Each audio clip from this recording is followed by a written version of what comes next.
Pemirsa, untuk mencegah terjadinya aksi bullying dan kekerasan di lingkungan sekolah, pihak kepolisian dalam hal ini Polda Sumatera Selatan menggelar sosialisasi dengan tema pencegahan kekerasan atau bullying di lingkungan sekolah di Aula SMA Negeri 6 Palembang yang dihadiri siswa-siswi tim pencegahan dan penanggulangan kekerasan.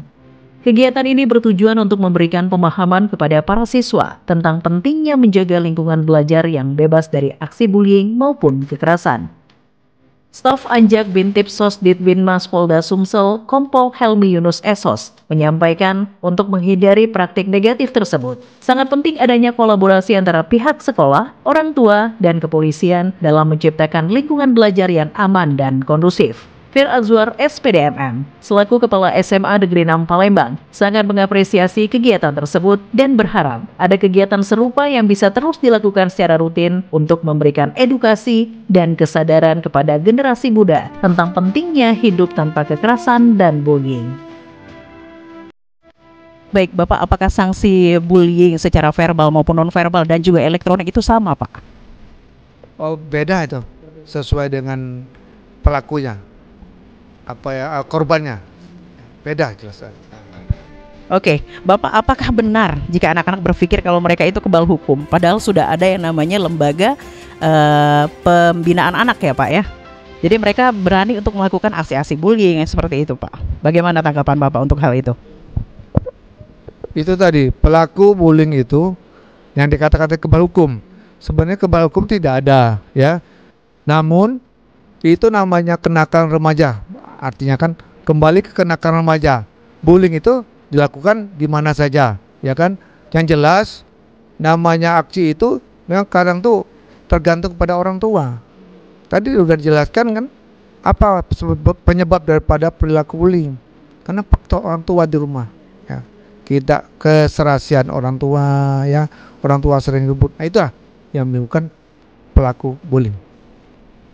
Pak, ketakutan orang-orang untuk melapor sebagai korban bullying ataupun kita yang melihat, saksi yang melihat orang-orang yang melakukan bullying itu adalah takut nanti diancam, atau mungkin sama seperti pertanyaan-pertanyaan anak-anak tadi, takut itu adalah anak pejabat dan lain sebagainya. Apakah ada perlindungan hukum untuk orang-orang yang melapor seperti ini, Pak?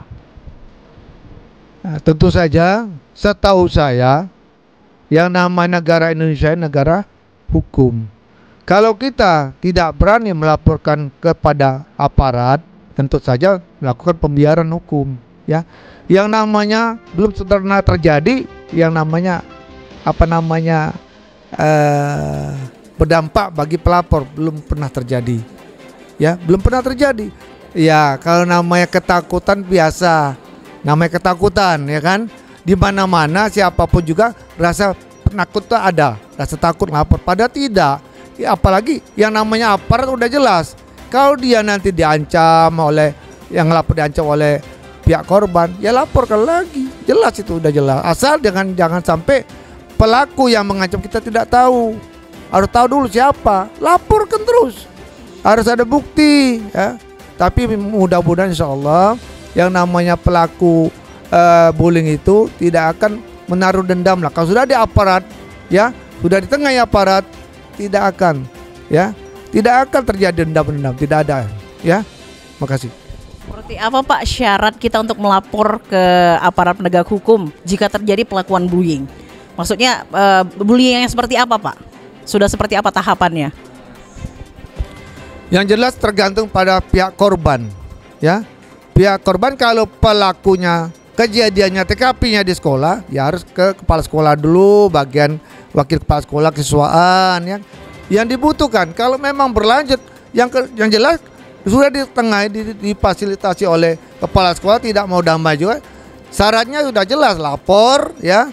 Korban itu kira-kira kalau memang dia ada luka gores, ya, ada jahitan, itu luka berat, hukumannya 5 tahun, ya.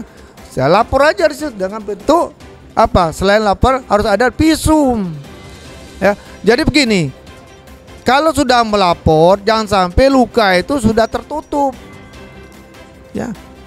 Kalau ingin membuat efek jerah dari pelaku, lapor aja.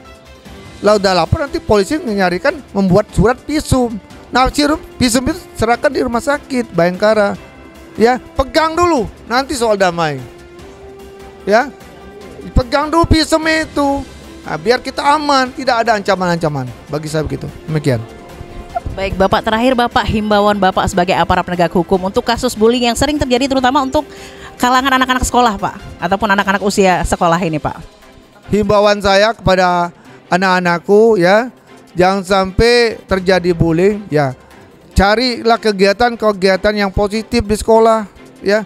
Kegiatan-kegiatan positif tuh sekulikuler, yaitu olahraga ya. Cari olahraga yang kita senangi ya. Kemudian di luar itu kita kursus, kemudian kita banyak-banyak beribadah. Cuma itu udah aman, tidak akan terjadilah namanya kita sebagai pelaku bullying atau kita dibullying sebagai korban.